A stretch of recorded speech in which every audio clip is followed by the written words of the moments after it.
On February 28, 1997, two bank robbers by the name of Larry Phillips and ML Matasuranu, I think that's how you pronounce it, well, they committed one of the most intense shootouts in North Hollywood. Over thousands of rounds sprayed through the air, these two professional bank robbers, loaded up with military-grade arsenal and suited up with custom-fitted body armor, covering from the torso all the way to the legs.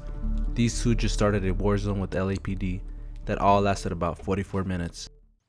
So, how did we get from a very peaceful, bright day where you can just take a stroll through the neighborhood and the air wasn't that bad because this was back in 1997, which wasn't littered by LA influencers, to an all-out war zone?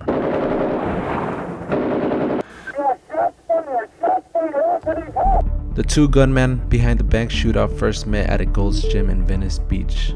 Well, what do you know? Arnold used to go to that gym as well. Larry Phillips Jr., a real estate scammer, and ML Matasuranu, a Romanian immigrant, both quickly bonded over similar interests and activities. This bank robbery wasn't their first robbery. On July of 1993, these gunmen robbed an armored vehicle in Colorado and got away. On October of 1993, they were pulled over for speeding, and after a quick search on the vehicle, police found 2 assault rifles, 2 handguns, thousands of rounds of ammunition with drum mags, police radio scanners, smoke bombs, improvised explosive devices, body armor, ski masks, 3 different California license plates, and other items. Well, you get the point. They were both arrested for conspiracy to commit robbery, grand theft auto, and Larry Phillips was sentenced to 99 days in jail, while ML was sentenced to 77 days in jail. And after all that, they get less than 100 days in jail? Damn, that's crazy. On June 14th of 1995, in Los Angeles neighborhood of Winnetka, the two ambushed another armored truck, killing one guard and critically injuring another, netting them about, $120,000. This robbery made the headlines, and the FBI started to show more interest, giving these criminals the name of the AK-47 Bandits. And so the bandits striked again. On March 27th of 1996, in San Fernando Valley, they attempted to steal another armored truck, but failed miserably. They stopped the armored truck and opened fire, but luckily the driver drove off and got away. After a failed mission, they ditched their vehicle and set it on fire. Despite their previous failure, they graduated from robbing armored trucks to robbing the bank itself. On May 2nd, 1996, only 2 months later, the two men initiated a heist. They kicked the doors open of a Bank of America and started firing warning shots into the ceiling. They got a hold of the vault and walked out in approximately 6 minutes with $755,000. Now they're getting the big boy money. They started to get more greedy just literally 29 days later. From this robbery, on May 31st, Emma and Larry took over another Bank of America branch in Winnetka, walking out with $794,000. And boom, just like that, in 30 days, they stole over $1.5 million. Damn, dude. Well, at this point, you just gotta start finding a way to retire from robbing banks because you're hot shit right now. All law enforcement and the FBI are trying to find you. So they went from robbing armored trucks, known as the AK-47 Bandits, to robbing banks, and the FBI giving them the new name of the High Incident Bandits.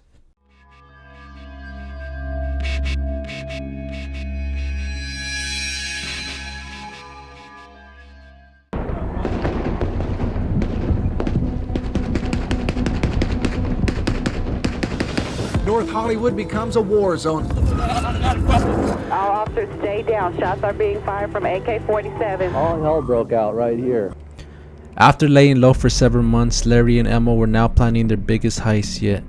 Branch 384 of Bank of America, located in North Hollywood, California. This would be their biggest mistake, as this will be the last heist that will eventually take down the duos, thus nailing them in the forever box. Police were on high alert, patrolling around banks that can be the next target for these criminals. During this time, the duos were planning on upgrading their armory. They chose this bank as it was the largest bank in the area with multiple escape routes, including nearby freeway access and potential to come out with millions of dollars. The perfect bank for the perfect heist. And as for their armory, they had a custom fitted level 3A body armor, 2 Norinco fully automatics, Chinese drum mags to go along with them, semi-auto HK91, 2 Berettas, and a Bushmaster XM15. Loaded with thousands of rounds of ammunition, these guys were ready for war. On February 28, 1997, they loaded up their weapons and ammunition in the trunk of their white 1987 Chevrolet Celebrity and headed off to the bank to make a withdrawal.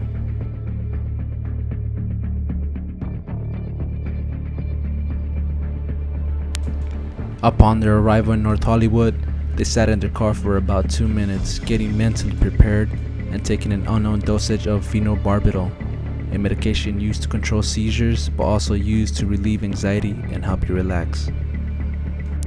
After their mental preparation, they exited their vehicle and casually walked to the bank's entrance, which coincidentally they were spotted by 2 police officers who were just patrolling the area. The 2 police officers gave out the call of a possible 211 police code for an armed robbery.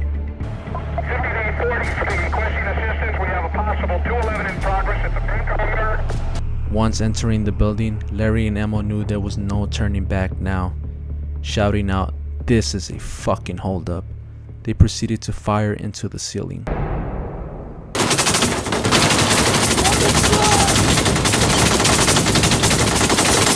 As the 2 gunmen continued shooting up the place, they ordered everyone on the ground, while everyone screamed for their lives.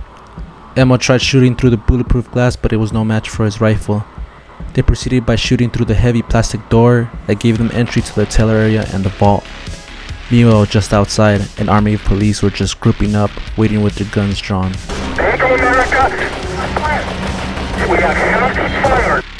As more patrol cars raced to the scene, inside the 2 gunmen proceeded to the bank teller, who has the keys to the vault. They bash him in the head with their rifle and have the teller open the vault, and to their surprise, there is nowhere near as the millions they anticipated.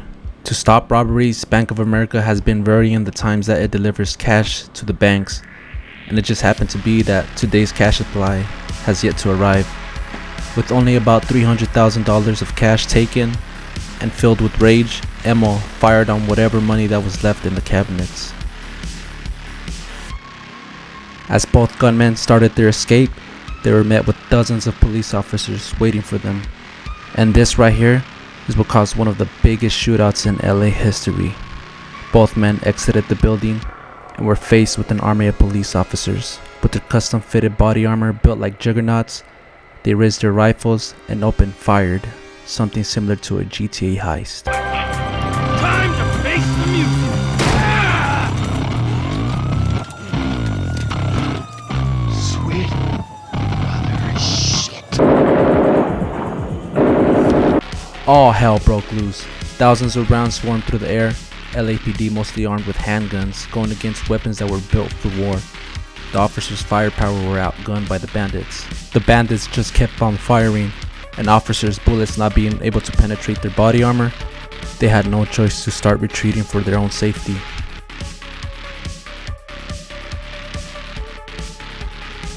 Cars were destroyed, home and businesses were riddled with bullet holes. No one was safe. LAPD, knowing that they were outgunned, they had no choice than to call in SWAT. The only problem was that SWAT were about 18 minutes away from the chaos in the middle of a training lot. Do not stop it. They've got automatic weapons. There's nothing we have that can stop them. With mostly handguns, they had to arm themselves with stronger firepower, so they went to the nearest gun store to retrieve high caliber weapons.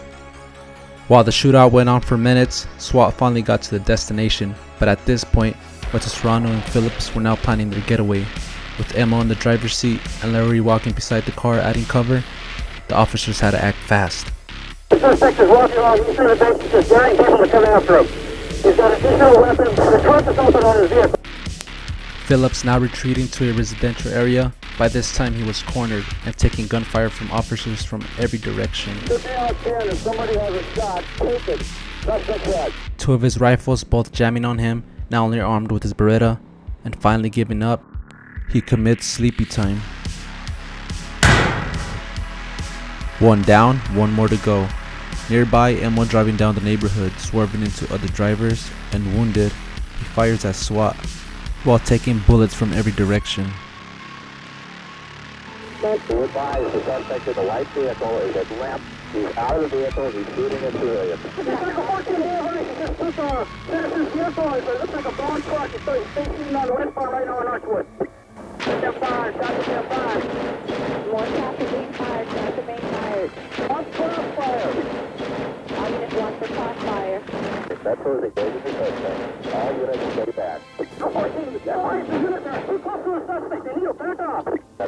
them, and they're engaging the suspect. They're not able to back off.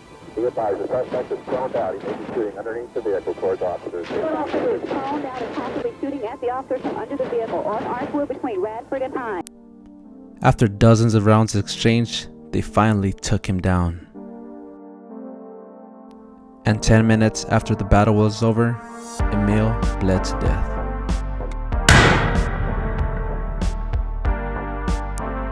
And the only people that died that day were the two gunmen, while officers and civilians were wounded from gunfire but miraculously survived.